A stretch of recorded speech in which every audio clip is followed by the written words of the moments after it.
What's up, investors? It's the Russian dude. Valery Gerasimov, the chief of Russia's general staff, recently made one of those battlefield claims that was supposed to sound like victory, but instead exposed something much more embarrassing for the Kremlin. Because after almost 4 years of not even almost, but more than 4 years of full-scale war at this point, after all the speeches, threats, mobilization, and promises that Russia is grinding Ukraine down, Moscow is now trying to present the supposed capture, quote-unquote, of Kupiansk-Vuzlovyi, a rural settlement near Kupiansk, as if this is some kind of a major strategic success. But guess what? They have not captured it. In fact, the reported number of Russian soldiers left there is estimated to be at a little over 100. If anything, they are seemingly gave up on capturing Kupiansk, started dispersing and even withdrawing forces, and just claim to have captured it so that they can relocate forces somewhere else to much more important front lines. Not the first time the Ministry of Defense of Russia did something like this and something similar, obviously not the last. The problem is not only that this announcement was criticized by military experts, it was also criticized obviously by Ukrainian observers and even parts of the Z-aligned pro-war crowd inside Russia, but that the place Gerasimov was talking about appears to sit far behind Ukrainian lines, that these look less like a battlefield update and more like political fiction created because the real battlefield is not giving Putin the results he needs and the results he wants. When the head of the Russian general staff lowers the definition of victory from major cities to Kupiansk, and I'm not saying that Kupiansk is insignificant, to even unknown neighbors, even roads, and finally even to just a rural settlement that even Russian military commentators struggle to defend and find on the map, this is no longer a normal battlefield update. We are looking at a regime trying to manufacture momentum where no real momentum exists. And that matters because for years Putin's entire strategy depended on one assumption, that sooner or later everyone would accept that Russia will eventually overpower Ukraine anyway. That was the argument behind every cynical negotiation proposal, every so-called land swap, every potential conversation about giving Putin parts of the Donbas before he supposedly turns them into ruins. Because if Russia is inevitably going to take Sloviansk and Kramatorsk anyways, so then some people just could convince themselves that surrendering them in advance is not betrayal, but just realism. Why defend them if he's gonna take them anyways? But Kupiansk is now showing the completely opposite, because this town was already under Russian control in the early days of the war in the beginning, and then Ukraine retook it in the fall of 2022 during a broad counteroffensive in Kharkiv region, and now Moscow back again is trying to convince people that it is somehow on the edge of victory around the same place it once controlled completely. So today we need to talk about why Kupiansk exposes Putin's shrinking leverage, why it changes the logic of negotiations, and why it may push Europe towards a very different conclusion. Let's get straight into it. But first, when preparing for this episode, another important piece of news came in, and that is that reportedly, according to Moscow, bus with Belarus children was hit by a drone in Russia. And this is just a perfect example why reading the entire story and not just the headline matters so much. One headline reads, "Bus with Belarus children hit by a drone in Moscow, in Russia." Moscow claims. Just notice the wording here. The key phrase is Moscow claims. That headline tells you what happened, but it also makes an important distinction. The attribution is coming from Russian authorities. It is reporting the claim without presenting it as a confirmed fact. But then you scroll down and look at another headline covering the very same incident. One killed in Ukraine drone strike on bus carrying Belarusian youth football team in Russia. Now the wording changes significantly. The phrase Ukraine drone strike immediately establishes responsibility in the reader's mind. The uncertainty disappears. The attribution becomes part of the headline itself. Same incident, same day, but one headline emphasizes that the information came from a claim made by Moscow, while the other emphasizes Ukrainian responsibility from the very first words. This is exactly why I use ground news. Ground news lets you compare headlines from dozens of publications covering the same events. You can instantly see how different outlets frame the same story and which details they choose to emphasize or leave out. In a situation like this, that context matters because a single word or sentence can change how readers interpret an event before they even open the article. Multiplied by hundreds of articles people read throughout the year, and no wonder the perception can shift dramatically dramatically. Ground news also shows you how many sources are covering the story and where those sources sit across the political spectrum, left, center or right, helping you understand not only what is being reported, but how it is being presented. Because sometimes the most important part of the story is not what happened, it is how the story is being framed. Each article is also rated on factuality basis, so no wonder here that those articles that make baseless claims right in their headlines are usually of a low or mixed factuality. Ground news lets you see that right away as well. So guys, if you want 40% off the One-Touch plan, please go ahead and scan this QR code or go to ground.news/RussianDude and please subscribe. Don't just read the headline, see how the headline was written in the first place. Thanks so much Ground News for sponsoring this video. Now let's get back to the program. Here's where the story gets interesting, because Kupiansk is not important only because of its location, but because it has become a symbol of the exact thing the Kremlin was trying to hide from everyone, including its own supporters. When Russia launched the full-scale invasion in February 2022, Kupiansk fell under Russian control extremely early, and for Moscow, places like this were supposed to represent the new reality. The idea that Ukraine would lose territory, Russia would absorb it, and the world would eventually learn to negotiate with Russia from a position of fear. But then came the fall of 2022, when Ukraine's counteroffensive in the Kharkiv region forced a Russian retreat. Kupiansk was retaken, and the myth of unstoppable Russian momentum suffered a serious crack, because this was not a village changing hands somewhere in the fog of war, but a town that had already been captured by Russia and then removed completely from Russia's control. From that point forward, Kupiansk became politically painful for Putin, because every time the Kremlin talked about Russian advances in the area, it was really talking about trying to recover something it had already lost. Starting in the summer of 2025, Putin repeatedly claimed or at least suggested progress around Kupiansk, but each time the situation turned out to be more complicated than the Kremlin wanted to admit, because sometimes the claim was not true, sometimes it was distorted, and sometimes small Russian groups appeared to have entered certain areas only to plant flags for cameras before being isolated or pushed back. I'm sure you guys have seen videos like this when the flag appears and then nothing happens. This is where the propaganda machine started to lose control of the story, because in the earlier phases of the war, the Kremlin could still tell its supporters that Russia was moving slowly but inevitably. That yes, the process was expensive and brutal, but every week there was another tree line, another village, another small step towards a bigger objective. The emotional logic was simple. Ukraine's resources are finite, Western patience is finite, and if Russia keeps applying pressure long enough, then one day the wall will crack. But Kupiansk ruins this logic completely, because instead of showing a wall slowly breaking, it shows Russia ramming into the same concrete slab over and over again, while still being unable to turn claims into stable control. That is why Gerasimov's statement about Kupiansk-Vuzlovyi matters so much, because Russian military leadership is no longer selling the capture of Kupiansk itself as a clean achievement, but lowering the stakes to a rural settlement near it. And even that claim is being mocked because it does not match what people can already verify. So if Kupiansk is the place where Russia is supposedly advancing, but the Kremlin cannot clearly explain what it controls, then the next question becomes much even more serious. What happens to Putin's bigger dream of forcing Ukraine to surrender the Donbas? At this point you might be wondering why this matters beyond one town. And the answer is that Kupiansk quietly destroys the central assumption behind many peace proposals that were presented as a practical, realistic, or even humanitarian. For a long time, some outside negotiators believed that Putin would eventually take the remaining Ukrainian-controlled parts of the Donbas anyway, including cities like Sloviansk and Kramatorsk.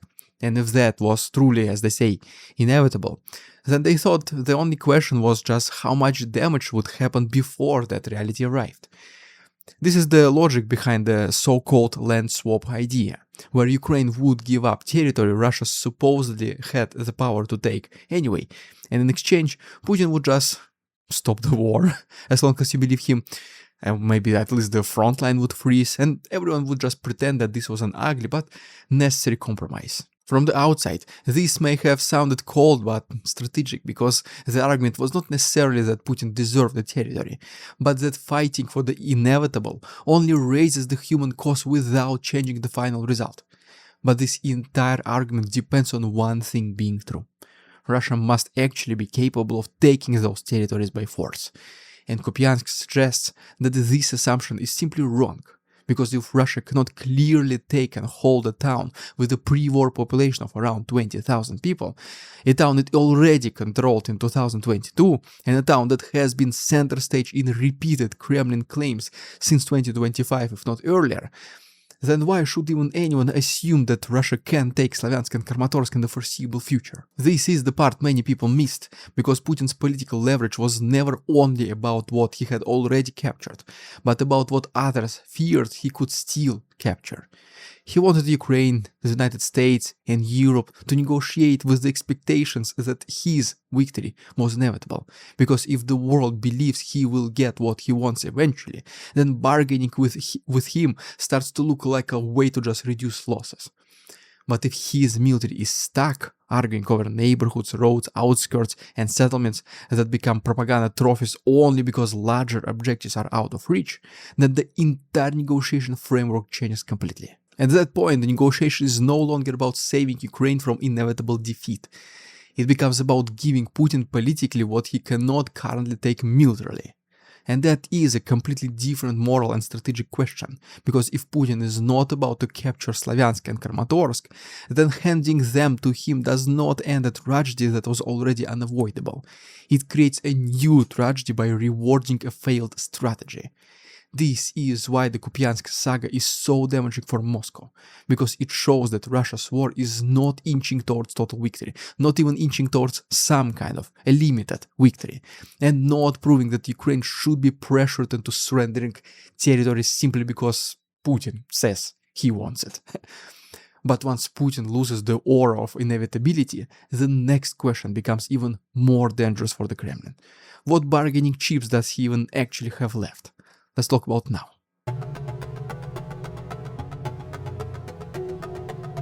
Now here's where things get tricky, because Putin still has the ability to prolong the war, launch pressure campaigns against Ukrainian cities and raise the cost for ordinary civilians, but the ability to cause suffering is not the same as the ability to win. Russia has tried to compensate for its battlefield limits by increasing pressure away from the frontline, especially through strikes against energy sites during the winter, hoping that cold, darkness and disruption would turn civilian hardship into political leverage. That campaign is obviously harsh, and nobody should minimize what it means for ordinary people trying to live through it, but it also has a strategic limitation the Kremlin cannot escape. Making life harder for civilians does not move the front line westward, does not capture Kupiansk, and does not turn Russian military announcements into reality. Winter also ends, energy demand changes with the weather, and the ability to use cold as a political pressure has expiration date every year, while the battlefield problem remains exactly where it was before. This is why the Russian strategy increasingly looks like a substitute for success rather than a path to success. Because when the army cannot deliver decisive gains, the state tries to create the feeling of power through disruption, threats, and propaganda claims. But the audience for this performance is shrinking, because even the Russian-aligned commentators can see the same pattern. Huge effort, tiny questionable gains, and no visible path to the sweeping political outcome Putin promised. This is where the negotiation conversation starts to look strange, because Putin is not offering a credible peace plan as much as he is trying to turn endless pressure into a diplomatic asset. If Ukraine or its partners give him territory he would not have taken otherwise, the war does not necessarily end. The line of pressure may simply move westward, and the same grinding strategy may continue from a better position. In other words, Putin's real bargaining chip is not trust, compromise, and not a serious promise of stability, but the message that he will keep creating pain unless others give him something for free. But that threat already exists today, and if he is going to continue anyway, then giving him strategic depth for free becomes not a peace plan, but a subsidy for future pressure. This is why the negotiations begin to look increasingly disconnected from battlefield reality, because if Russia is truly stuck, then the question is not how to help Putin save face. The question is how to prevent him from converting military failure into diplomatic reward. And that brings us to the next part of today's story, because if this logic is becoming obvious, then it also explains why Europe's attitude towards these negotiations appears to be changing. Let's look at this from a different angle, because the shift in European rhetoric did not happen in a vacuum, and it did not happen simply because politicians suddenly became more emotional about Ukraine. The shift happened because the battlefield is sending a message that is difficult to ignore. Putin is dangerous, but he is not unstoppable. And there is a major difference between those two things. For a long time, Europe outsourced too much of its security thinking to Washington. But if the battlefield assumption changes, the policy changes with it. Because negotiations about the Donbas look like a damage control only if Putin can actually take the Donbas region. But if he cannot take it, the same negotiations start to look like handing him a prize for just being unable to win it. And that is why European leaders no longer seem to be as eager to announce some grand peace deal as they once did, because many of them appear to understand that the Kremlin is not negotiating from strength in Ukraine. It is negotiating from frustration, time pressure, and political need. Speaking about the US, the Trump administration is also being more active in these talks, while many European leaders seem more focused on rearming, strengthening defenses, and preparing for the possibility that Russia may try to find success somewhere else if Ukraine remains dead end. Every politician has their own motives, but the broader point is still important. A leader who wants headlines may treat negotiations as a stage, while leaders who feel geographically exposed may treat Russian weakness in Ukraine as a warning, not as a reassurance. That is why the visible change in European language around defense, rearmament, and readiness matters, because Europe may be realizing that Russia failed to achieve its desired outcome in Ukraine, and may now unfortunately look for another place to prove that it still has power. That is where the Baltic states come into the picture. From Moscow's perspective, failing to shine in Ukraine creates a political problem, because Putin built his entire image on restoring Russia's imperial influence, and if the Ukrainian battlefield remains frozen around places like Kupiansk and Kupiansk-Vuzlovyi, the temptation may grow to search for more vulnerable targets. This does not mean Russia can simply walk into Europe without any consequences, and it does not mean panic is useful, but it does mean protecting Tallinn, Riga, and other exposed points and cities matters. And all this matters because more than just fantasizing about talking Putin out of goals he cannot currently achieve in Ukraine. The lesson of Kupiansk is not just relax, Russia is finished, but something more practical. Stop treating Putin like an inevitable victor in Ukraine and start limiting his options before he looks for another arena. Now here is the most important part of the video, because the conclusion from all of this is not that Ukraine has an easy goal to just maintain the front lines or that Russia no longer possesses a threat, but that Putin's actual position is much weaker than his propaganda needs people to believe. If the Russian military is stuck around Kupiansk, if Gerasimov is reduced to bragging about Kupiansk-Vuzlovyi, and if the Kremlin has to keep manufacturing signs of movement because real movement is missing, then the world should stop building policy around Putin's imagined future victories. There is no serious reason to believe that Putin is about to take Kiev, Odessa, Kharkiv, Sloviansk, Kramatorsk, simply because he continues to claim that Russia will achieve its objectives. A speech is not a breakthrough. A flag video on TikTok with 10,000 views is not stable control, and an exaggerated battlefield update is not a reason to redraw someone else's country on a diplomatic map. The sensible approach is not to help Putin transform deadlock into reward, but to protect the people he targets, strengthen Ukraine's ability to hold the line, and make sure Europe is not caught unprepared if Moscow creates a new crisis outside of Ukraine. This is where the conversation should move away from the fantasy of one perfect peace deal and towards the reality of long-term pressure, because Putin is unlikely to stop simply because someone offers him a graceful exit. And he is even less likely to stop if that exit comes with territory, political recognition, and proof that persistence eventually pays.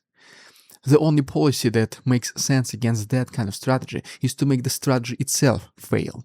That means supporting Ukraine not because every inch of the front will suddenly move overnight, but because holding the line denies Putin the one thing he needs the most: proof that time is on his side. It means re-equipping European militaries not because Russia is 10 feet tall, but because weakness invites testing.